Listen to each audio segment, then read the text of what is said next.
All right, the Postal Museum, located within the Skytree of Tokyo, Osaka area. Well, I can tell you that this is one of those best kept secrets as far as museums go of Tokyo. I know this because after having visited the museum, I had mentioned it to several local guides who, until mentioning it to them, were previously unaware of the Postal Museum located within the Skytree. So, as you may know, the Skytree is going to be a top destination for many visitors to Tokyo. Surprise, surprise. And there's a lot to speak of as far as Skytree in general goes. The architecture, how it's constructed, how it's similar to much older designs and so on and so forth, and certainly many different restaurants to enjoy and spectacular views, right? But the Postal Museum, not so well known. I'm not sure why that is, but it's certainly a place to enjoy for visitors of all ages, I would suggest. So once you enter into the Skytree, you will want to look for visitor assistance information, and information will point you in the right direction, most certainly. But you're going to look for the elevators that take you to the proper level of the museum, which I think is 7 or something like this. It's unusual, so you're going to take a different elevator that's located in a different area than the primary elevators. And when you reach that floor, it's a bit desolate. That is, the floor in general is not intended, I think, for the general public, but of course the museum is open for your visitation. So you'll walk in and there will be a self-serve admission kiosk. It's a nominal admission fee.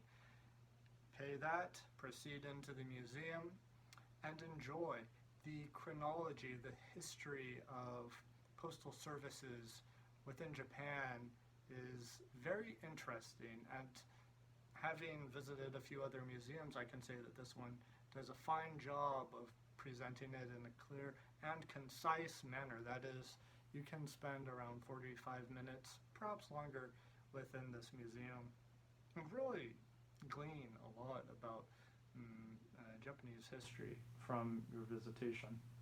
There's also fantastic photograph opportunities, old-timey sort of setups for you to take those selfies at, or ask assistance for someone to take a photograph for you.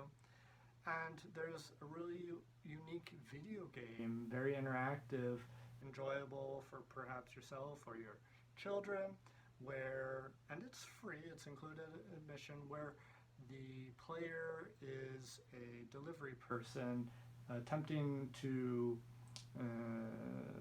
design the most efficient route, and then as you place your score, you'll rank within top 10, and it's fun, it's somewhat competitive, it's fun, and if there are not many visitors, well, you or your children can play for as long as you'd like. I played for a few rounds and there was no problem whatsoever with that. It was enjoyable. So the big thing, well, if you're into stamp collection, and you may very well be because it's one of the most popular forms of collection, this museum is a must. The archive is very elaborate.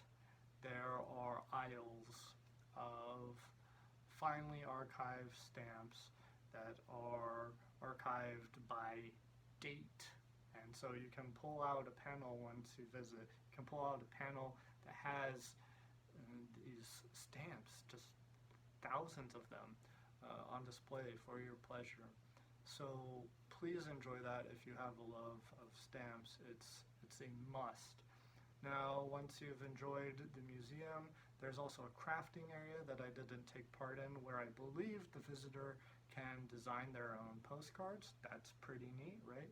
And then finally, the gift shop. The gift shop is remarkable if you're interested in this aspect of history at all. Of course, lovely postcards, as you might surmise, but there are also really interesting trinkets on sale as well. One I found was a wallet-sized card of an illustration that was, I think, 100 or so years old, and the card has a small USB stick that pulls out very thin, 8 gigs, I think.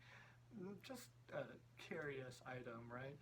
And so that was an interesting find. So spend some time in the gift store once you've enjoyed the museum. Make sure you get there at least 30 minutes before the museum closes. I think it closes somewhat early. I'd like to say 5 or something like this. So do check the times. But Skytree, plenty to see at Skytree. I know this. But make sure you look for that Postal Museum.